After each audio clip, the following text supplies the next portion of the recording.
Hello, મારું નામ લીલાબેન છે. હું નંદીગ્રામ સોસાયટી ચિલોડાથી આવું છું. મારે અઠવાડિયાથી સખત પેટમાં દુખતું હતું. એને પછી અમે એપોલોમાં આવ્યા. હર્ષરને મળ્યા. હર્ષરે મારી ટ્રીટમેન્ટ કરી. એમાં એમને કહ્યું કે પિત્તાશયમાં પથરી છે.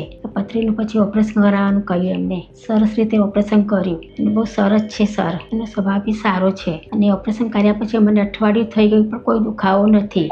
નમસ્તે, my name is Sohani Adivasi from Nandigram Nobalnagar. એપોલોથી હું પહેલેથી મને ખબર જ છે કે એપોલોમાં ઓલરેડી મેં સ્ટડી પ્લસ જોબ પણ કરી છે અને ઇવન મમ્મીને મેં એપોલોનો કન્સલ્ટ કરાયો ડૉક્ટર અપૂર્વા સર જોડે એન્ડ ડૉક્ટર અપૂર્વા સરે અમને ડૉક્ટર હર્ષ શાહ સર જોડે મળાવ્યા. મમ્મીને 1 વીકથી સખત પેટમાં દુખાવો હતો પણ અમને એ આઈડિયા નહોતો આવી રહ્યો કે પેટમાં શું પ્રોબ્લેમ થઈ રહી છે. તો અમે એપોલોમાં કન્સલ્ટ કર્યા પછી ડૉક્ટર હર્ષ સરે ઇન્વેસ્ટિગેટર કરીને એમને બધું જ ફાઇન્ડ આઉટ કરીને અમને કીધું કે પિત્તાશયમાં મલ્ટિપલ સ્ટોન છે, એના કારણે પિત્તાશય રિમૂવ જ કરવું પડશે. તો પિત્તાશયની સર્જરી કર્યા પછી મમ્મીને આજ સુધી મતલબ ઓપરેશનના 1 વીક પણ થઈ ગયું, એના પછી કોઈ પણ સખત દુખાવો નથી થઈ રહ્યો. એટલે ડૉક્ટર અપૂર્વા શાહ સર અને પ્લસ ડૉક્ટર હર્ષ સરને હું અભિનંદન પાઠવું છું કે એમને સારો એવો અમને એઝ અ ફેમિલી મેમ્બર્સ તરીકે અમને સાચવ્યા અને સારું એવું અમને સમજાવ્યું. એના માટે આભાર.